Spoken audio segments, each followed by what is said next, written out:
Good evening, Yeshiva Shalom Bayit. Everybody's sleeping. Wake up, everybody. Let's go. No? We're back at the Mishnah, Pirkey Avoth, chapter 4. Mishnah Yud. He knows by heart everything. Come. Hey, you want to take this? Hey, you want to sit there? Page Pei Vav, Mishnah Yud. Rabbi Meir, Aaron. Bo, Aaron, Shlomo, come learn some Torah, please, come. Yeah, come learn some Torah. I know Lakewood is too much for you. Misken lives in Lakewood. What? Misken. Somebody called me today. He wants to learn. He's coming from Tzvat. I said, "Do you want to stay a Jew or you want to be what's his name?"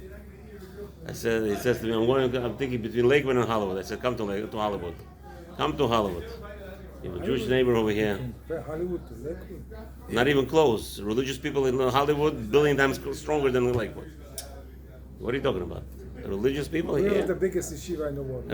Okay, that's what you say. That's your opinion. I have a different opinion than you. What can I do? No, he says living spot. Yeah, but I'm saying, where's the biggest? His rabbi told him it's very hard for him, financial, whatever, for Nasa. It's very hard. His wife is American. His wife is American, by the way, so she's some kind of job. He could work Uber, he could make some money, whatever it is. He has he's collecting. He's a schnorrer in Israel, so he comes here. At least he could work as an Uber. So he tells me Lakewood or Hollywood. I said Hollywood without a question. What's the Lakewood? Where is he making better money? Hollywood and kids over here. And you could go to school. You could put kids, and his kids speak Hebrew. Most schools over here, Beis Yaakov, the half of class speaks Hebrew. What are you talking about? They're normal people. בית יעקב, half of the class speak Hebrew. Yeah. של הבחורות. בחורות, כן. מי אמר? אני אומר לך, פה ככה, יש בנות שלך הלכו, ישיבה אלמנטרי, half a class for Hebrew, easy. ישיבה אלמנטרי, זה לא בית יעקב. Okay, what's the difference between them? Very big difference. Okay, I'll let you know next year. My girl is going 6th year grade this year. It's a good school, my daughter went through it. Okay, very good. No The problem. rabbi is very nice, but Hebrew and... No? כל הכבוד לעברית, אבל זה טוב. No? Anyway, listen. Hollywood? Habibi, Hollywood, religious people are here, religious. Finish, that's what I can tell you. Right. Nobody's here, nobody is peer pressure to be religious. You're religious because you love Hashem. Yud, let's go. Rabbi Meir said, Havem mima'ed ba'esek v'asok b'torah. So Rabbi Meir says, be very, very little bit busy with your business, with your work, and the most thing that there should be of your day, most concentration of your day should be how to learn Torah and more learning Torah, obviously. And be very calm before people. And if you did not, at the time of work, do anything that's going to take you away, you did bitul, meaning you didn't learn Torah. Meaning you could have learned Torah, but you couldn't. You didn't. And over there in Hashem's Torah, it will be considered that you did a lot of averot. Against the person who doesn't learn Torah on purpose. Meaning he has a chance he doesn't. However, if you did live this world with a lot of Torah, Hashem has a lot of reward. Huh? No, people who learn Torah actually have a better olam hazeh. You know that one time Reichman was praising Rav Shach. And he says, and Rav Shach was a big, Ponovich Yeshiva, big Torah Yeshiva, and there's Reichman was Baruch Hashem, a very wealthy person in Canada, the whole thing, very nice. But then he said, there was a dinner or something, he says, I'm giving over the mic to the person who he says those words. I have Olam Haba just because of this rabbi, because I support this Torah. Okay? But this rabbi has the biggest Olam Haba because he's giving all of us opportunity.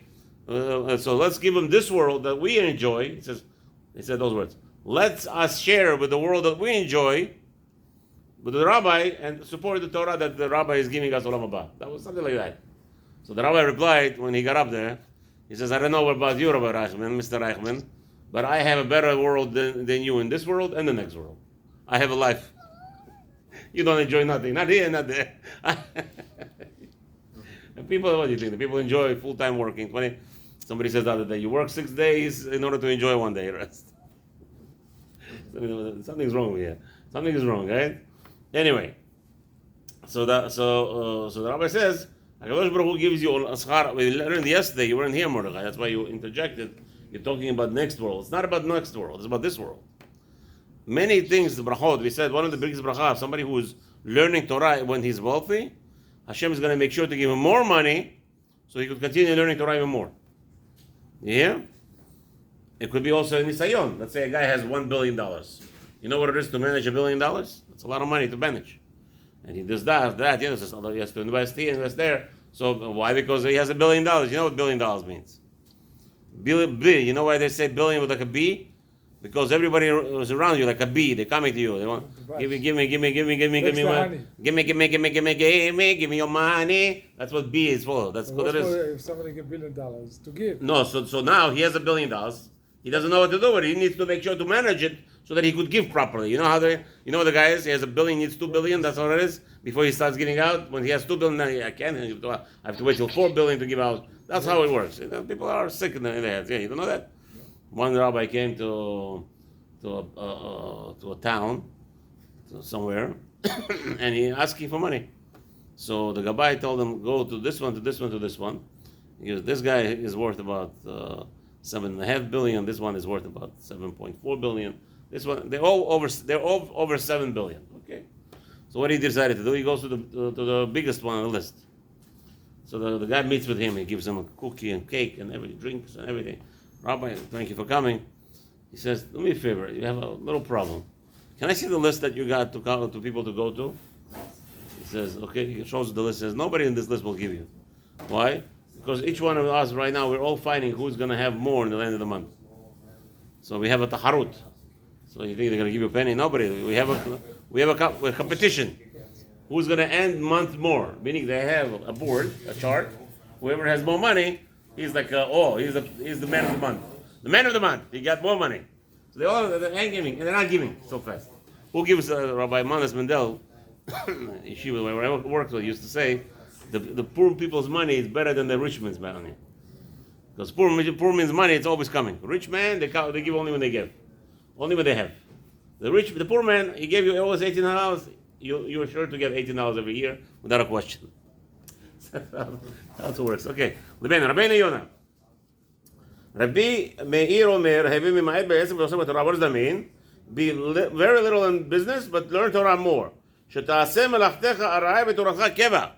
Make your business a temporary idea, but Torah learning should be the main thing in your subject every day.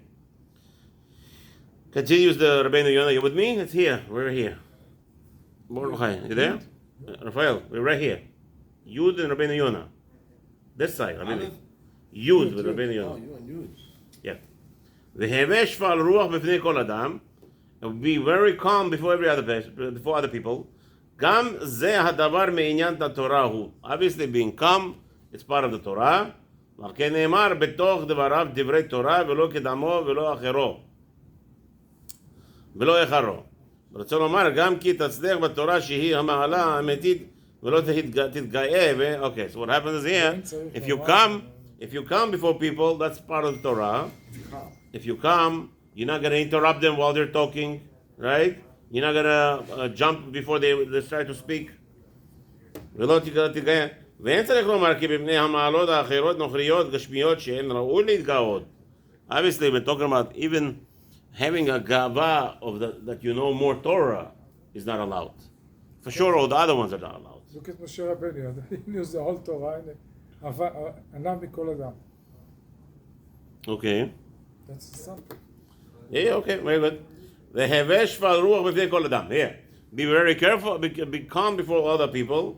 V'gam b'nei hashfalim v'nivzim v'apechutim, even in front of the lowlives hanging, sleeping in the court boxes outside. You know those guys? You know, like they're drunk, they're on drugs, homeless people, all those people that are like, even the biggest lowlives of town, you have to be very careful how you're in front of them. I'm big shot. Who are you? Nothing. You have to become even in front of them, specifically in front of them, even more. Because you're gonna say, there's low lives. What are they worth? I'm worth, right? You drive them. You know those peddlers that collecting tzedakah. Almost on the big highways, you stop right here on the corner over here, 7 Route 7 on Griffin. There's a guy standing there all the time. There's all over the place, like on the highway. Almost, What to do with him? I like to give non-Jews. I give tzedakah publicly, when everybody sees. That's a good thing. It's a big kiddush Hashem. Yeah, that's right. Yeah, big kiddush Hashem.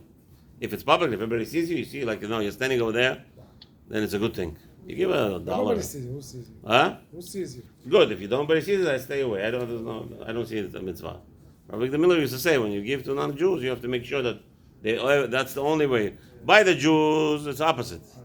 The more humble you are, the better. Nobody should know who you are. By the Goyim, they only understand might. That by them, dollar is a might. Dollar is a sword. Dollar is a shield. Dollar is everything by them. Dollar is God. In God we trust. What do you want? Right? So now you're giving away you're parting with your God, you're parting with your shield, you're parting with your sword. By them, it's a big thing.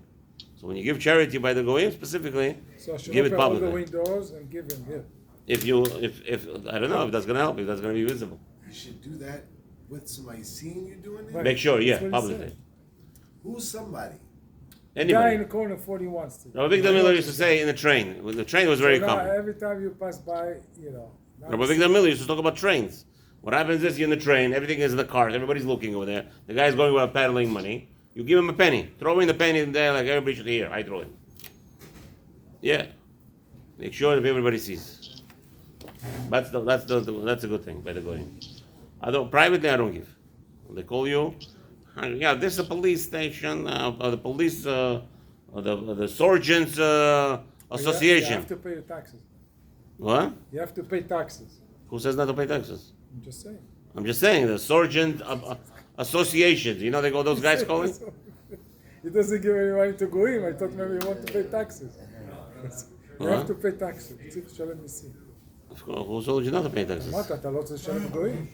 לשלם? מי מדבר על לשלם? מדבר על צדקה. צדקה. Anyway. לא, הרב עובדיה אמר, אסור...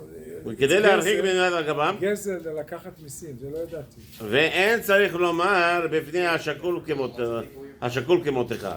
So obviously, even you don't have to say if somebody who is learning with you in the morning, 5 o'clock in the morning, there's people waking up, you have to be very careful how you treat them. So there's no need even to say, how are you going to treat people who learn with you? People sit after Arvit and learn. Most of the shul empty. Some people stay over here and learn. How are you supposed to treat them? Obviously, you're not supposed to be balgava on them. Chas v'shalom. You're not supposed to what? Be balgava, be hori over them. Chas v'shalom. Somebody was screaming at me last week. You remember? Yeah, screaming and yelling. We were not fighting with him. No. You know the guy. Okay, Hashem Erachem. I didn't want to The fight point with is that he likes to come to the class. Yeah, he wants to be the boss in the middle of the class. Take over the class. Not only here, he goes to Chabad, the same problem. But what he did over there, Chabad, מה הוא עשה? No, it's my fault. One second. You know what I did? It's my fault. I told him I'm too strong. I told him you're brainwashed. I shouldn't have used that word. He is brainwashed, by the way. Anybody who talks like this, the animals, animals have feelings, animals have talk. Brainwashed. No, that's called brainwash, of course. It's the personality. No. First of all, you don't say to the front. It's my fault. רב חב"ד אמר לו, מה אמר לו? כן. בא אליו, הרי כל יום, he's coming to the מניינים. זה נקרא ביטול. You know what's ביטול mean? Yeah. You know the deal?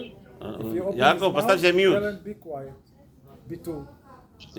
הוא שורק על הביטול, הוא סותם את הפה. Okay, דרשה. Continue. ואם ביטלת מן התורה, יש לך הרבה ביטלים כנגדך. And if you didn't learn Torah, you were busy with other stuff that has nothing to do with Torah. Are you back in the... Rabeinu Yonah, right here. כן, מי אמרת לו? Okay? Then you have a lot of avirot opposite you. אלו הרשעים הדובים והאריות הבטלים ממלאכה. Those are evil people. They're like lions. They're like lions and bears. Stop doing nothing. They're not learning Torah. And they're not doing business. And they're not שהם שבט מוכיח.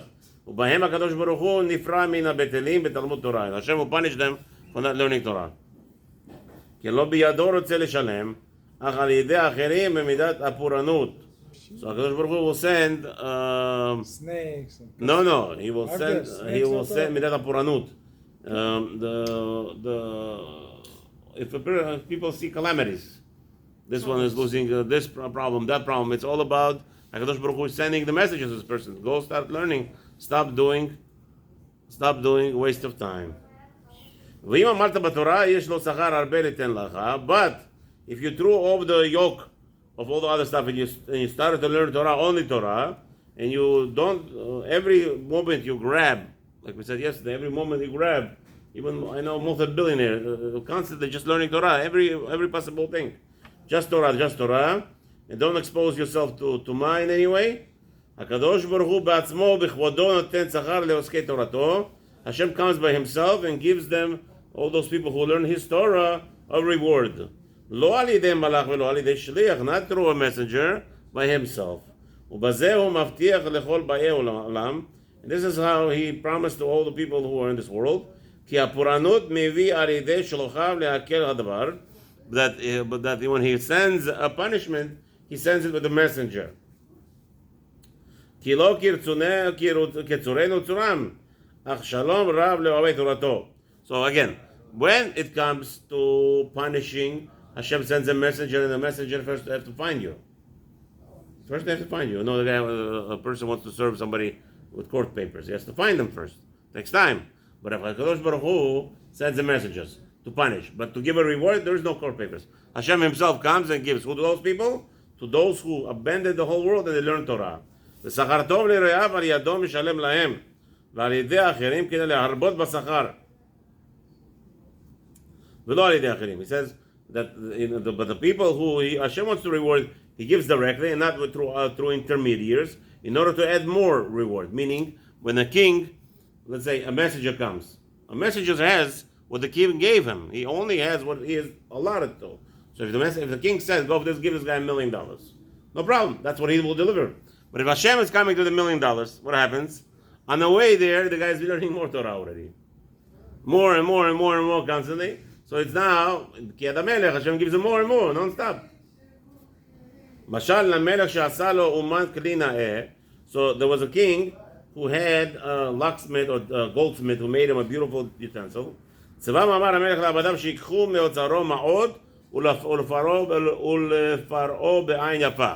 So all of a sudden he comes with a beautiful gold shape, some kind of bowl or egg. You know, in Russia, they have this. They have eggs. $10 million, $20 million eggs is worth. Egg. Just as it's made out of like a diamond, gold inside, like beautiful design. So what the king said, somebody made him a beautiful design. So he sent to his messengers, he sent to his workers, to his king advisors, go give him something nice from the chambers of gold. והלא פחות ניתנו לו משאם המלך בעצמו היה פורעו. Now, what happens sometimes when you send a delegation, delegates, people pocket things. People the king says, give him $1 million. Okay, the guy gets $1 million. He thinks he's getting $1 million. All of a sudden, the head advisor comes and says, listen, the king said, I should give you $1 million. You know what that means? 10% in my pocket. That's what it means. Then another guy, the advisors, they all chip away. But the king, he meant $1 million. Give the guy $1 million. And when the king wants to give $1 million, well, he's going to take the percent off? He's not going to take the percent off. He's not going to take any percent off. Because that's what he wants. גם כי בממון המלך ייתנו, תהיה מתנה מועטת ממתנת המלך, because they will be very, more, not so thorough. That's right. כך הקדוש ברוך הוא יתברך במידת הטובה, על ידי הוא רוצה ליתן להגדיל השכר הוא אדיר. And הקדוש ברוך הוא, when he wants to give a reward, he is giving exactly to the measure without any delay. Have a nice evening, B'ezrat Hashem.